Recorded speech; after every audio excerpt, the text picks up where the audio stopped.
सामने पेश किया गया है, मैं उसका पहले कारण बता दूंगा। उसका कारण है पूजा मैम का बदला। आप जिन्हें नहीं पता कि पूजा मैम ने मुझसे किस बात का बदला लिया होगा, वो कृपया पिछले साल की वीडियो देखें, हम उसका लिंक नीचे कमेंट में देते हैं। एक्चुअली हुआ ये कि पूजा मैम ने इस बार ठान लिया था कि विवेक को स्टेज पर बुलवाना है। तो पूजा मैम ने जो हमारे यहाँ कल फंक्शन हुआ है उसमें कंपेयरिंग करने के लिए मुझे कहा है, और उसमें कंपेयरिंग होती है इंग्लिश में। तो मैंने समझाया मैम को, मैम रहने वाला हूँ और आजकल हरियाणा में रह रहा हूँ, मुझसे इंग्लिश बुलवाओगे तो कुछ ना कुछ अर्थ का अनर्थ हो जाएगा। लेकिन पूजा मैम नहीं मानी, कहने लगी नहीं नहीं विवेक, मुझे पता है तुम कर लोगे, बहुत अच्छा कर लोगे। अब मैम को ये कैसे कहता कि मैम आपको कुछ नहीं पता, इसलिए मैंने वही बात मैम को इंग्लिश में बोल के बताई। मैम तुरंत मान गई। इंग्लिश में बोलने का ये बड़ा अच्छा फायदा मैंने देखा है, सामने वाला जल्दी मान जाता है, क्योंकि उसमें दो प्रेशर काम कर रहे होते हैं, एक तो इंग्लिश को समझने का और दूसरा समझदार लिखने का।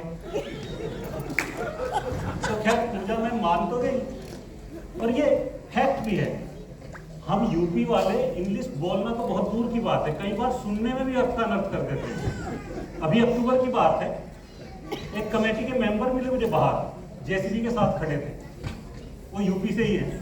मैंने उनसे पूछा सर यहाँ क्या कर रहे हो, तो कहने लगे वो तुम्हारी लैब को उठाने आए। लैब को उठाने आए क्यों? कि हमारा यही काम है, हम दिल्ली से लैब को उठा के किसी को बेंगलोर शिफ्ट कर देते हैं, किसी को हैदराबाद शिफ्ट कर देते हैं। अच्छा, उनका लेकिन हमारी लैब को क्यों? कुछ तो सोचा होगा कि हमारी लैब को उठाओ। अरे इसमें सोचना क्या है, हमें पता चला तुम्हारी लैब का रेजिंग डे है तो हम आ गए। तब मुझे समझ में आया, मैं भाग भाग के डायरेक्टर सर के पास पहुंचा, लैब रेजिंग डे का सेलिब्रेशन सस्पेंड कराया कि सर अक्टूबर में मत करो अभी।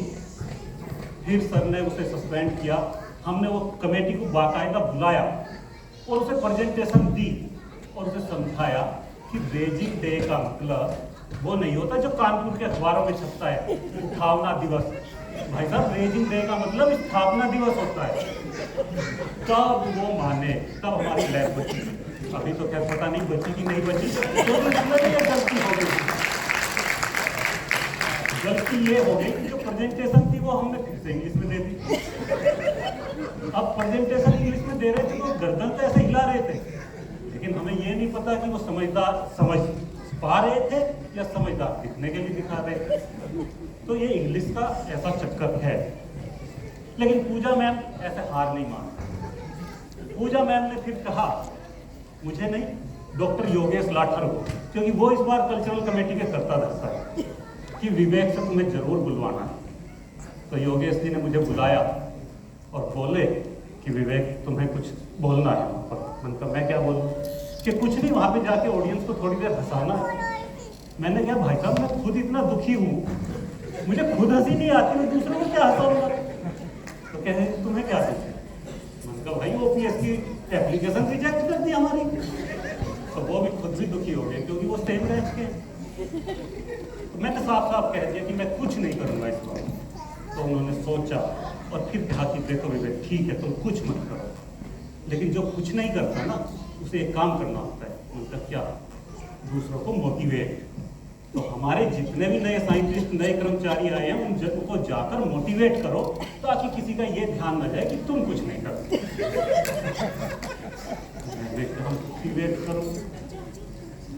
फिर उसने मुझे इतना मोटिवेट किया कि नहीं हुआ, ये जो दो मुझे पटक कर गए ना, ये मोटिवेट हो और मुझे यहाँ पटक गए।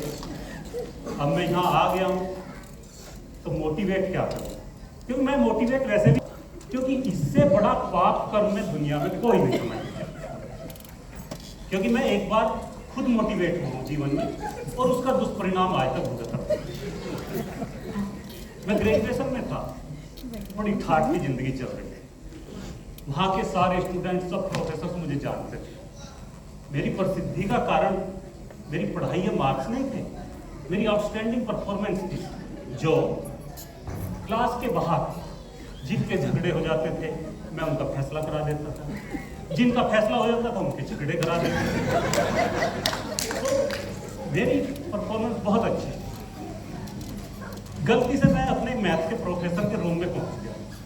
उनकी टेबल पर एक मैगजीन पड़ी थी, प्रतियोगिता दर्पण। मैं उसके ऐसे ही पेज पलटने लगा तो वो बोले कि चौधरी ये तेरे बस की बात नहीं है, इसे रख दे, ये पढ़ने लिखने वाले थे, ये बात मेरे दिल पर लगी।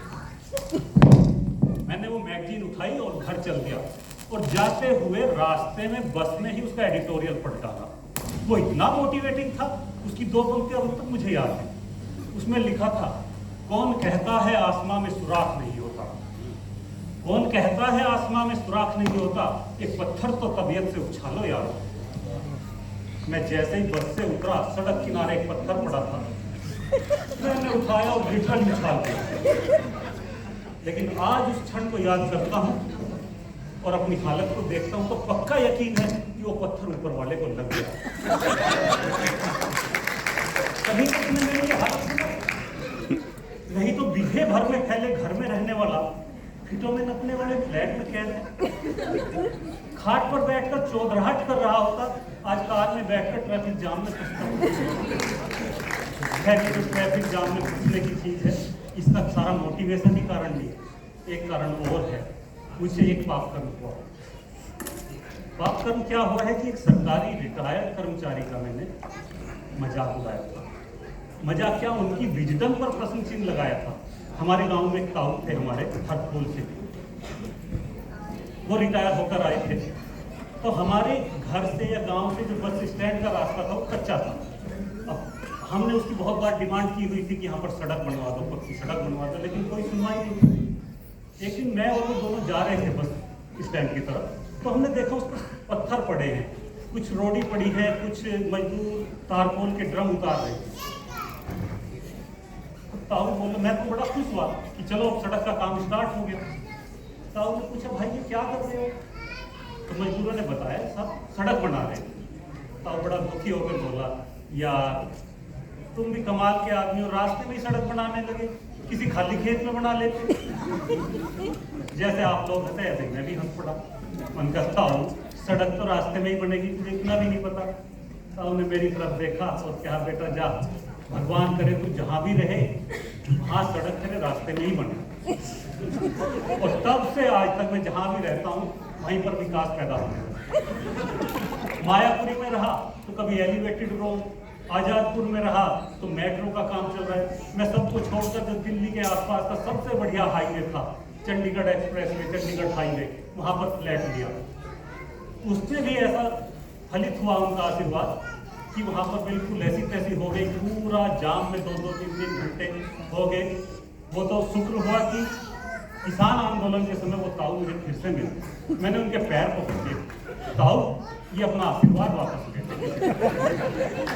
कहने लगा, बेटा सरकारी और वो भी रिटायर्ड कर्मचारी का आशीर्वाद वापस नहीं होता, लेकिन जब तुम इतना वो कर रहे हो तो मैं तुम्हें माफ कर देता हूँ और एक उपाय बता देता हूँ कि इस बात से तुम कैसे छूटोगे।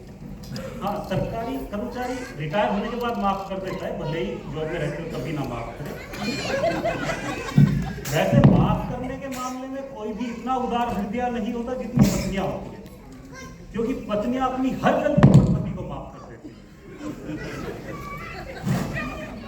तो उन्होंने बताया कि बेटा एक काम करना, 21 सरकारी कर्मचारियों के रिटायरमेंट पे ना उनके लिए अच्छा बोले। मैंने कहा, सर 21 के बोलने के चक्कर में तो मेरा खुद का रिटायरमेंट आ जाएगा, कुछ तो कम करो।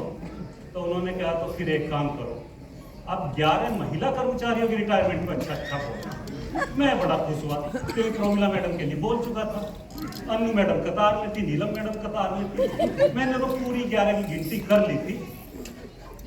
बस थोड़ी सी गलती ये हुई कि हमारी जो पुरानी हमारी एक्स डायरेक्टर थी वो धोखा दे गई, वो रिटायर होने से पहले डीजी बनकर चली गई। नहीं तो मई 2025 तक मैं पूरी तरह पाप मुक्त हो गया।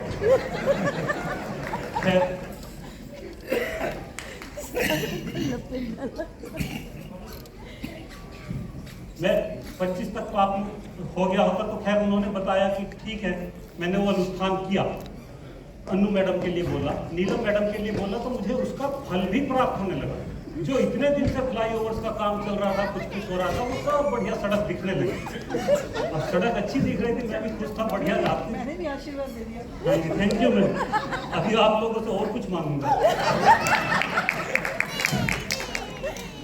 सब कुछ अच्छा चलने लगा, मैं 45 मिनट 1 घंटे में हम घर पहुंच जाते। लेकिन फिर अचानक से एनआईटी के पास फिर से 1-2 घंटे का जाम। मैं बड़े भ्रम में पड़ गया कि ये क्या माया है। मतलब जैसा सत्यनारायण भगवान की कथा में कलावती के पति और जामाता गायब हो जाते हैं, या उनका वो भ्रम में पड़ जाते हैं, मैं ऐसा भ्रम में पड़ गया। लेकिन ईश्वर की कृपा से वो ताऊ मुझे फिर मिल गए।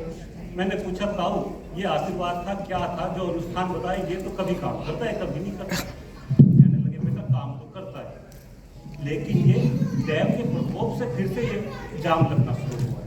उनका असर वो क्यों हुआ कि बेटा तुम घर पहुंचने की जल्दी में प्रतिभा मैडम के रिटायरमेंट में बिना बोले ही चले गए।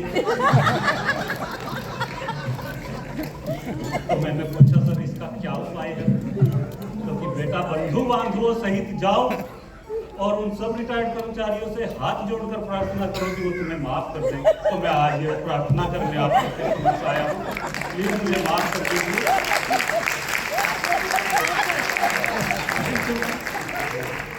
अच्छा, अभी मुझे यहाँ पर 1-2 बच्चे दिखाई दिए। एक्चुअली मुझे यहाँ से कुछ ज्यादा दिख नहीं रहा, केवल कुछ रिटायर्ड कर्मचारी दिख रहे हैं, क्योंकि उनके चेहरे पर ओपीएस की चमकार है। बाकी सबका तो भविष्य निस्तार है। तो अभी बच्चे दिखाई दिए तो मैं सोचता हूँ कि मैं जाने की तैयारी करूँ, क्योंकि मैं बच्चों के सामने बोलने का कभी अपराध नहीं कर सकता, क्योंकि वैसे भी एनपीएस वाला हूँ, तो बच्चों के सामने बोलने की ना ही आदत पड़े तो अच्छा है। तो हुआ ये था कि एक बार, क्यों नहीं बोलता ये भी बता देता हूँ। हुआ ये था कि मैं एक बार अपने बेटे के स्कूल में गया, कोई फंक्शन था, उन्होंने कुछ पेरेंट्स को बोलने के लिए बोला था, तो सबसे पहले मुझे खड़ा कर दिया। मैं खड़ा होकर बोला था, मुश्किल से 1.5-2 मिनट बोला हूँ। सामने एक ऐसे ही बच्चा, उसकी मदर थी, वो बच्चा रोने लगा। मैं डिस्टर्ब हो रहा था उसके रोने से, तो मैंने कहा, बहन जी इस बच्चे को चुप कर लो प्लीज। तो कहने लगी, भाई साहब मैं क्या करूँ, ये बच्चा भी यही बोल रहा है कि मम्मा इसे चुप कर दो प्लीज। तो इसलिए अब मैं चुप होता हूँ।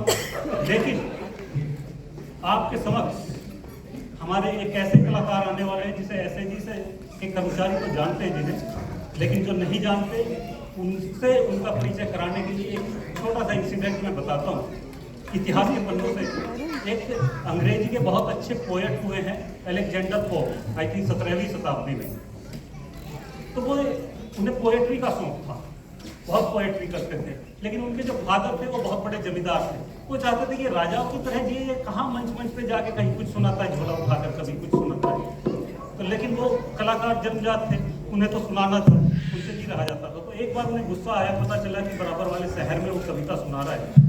वहीं पर पहुंच गए और स्टेज पर पकड़कर पीटना शुरू कर दिया। सबके सामने पीट रहा है अलेक्जेंडर पोप और बोल रहा है कि फादर मर्सी से I will never poetry make. जब उसने ये लाइन देखी कि ये पिटता पिटता भी राइमों में ही इसके वर्ड्स निकल रहे, तो उसने हाथ जोड़ लिया, बेटा जो तुझे करना है कर।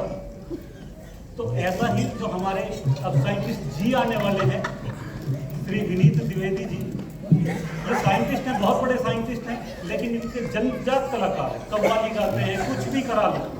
इन्हें वो आदतें छुड़ाने के लिए हमारे डायरेक्टर सर ने बड़े बड़े प्रोजेक्ट का हेड बनाया, बड़े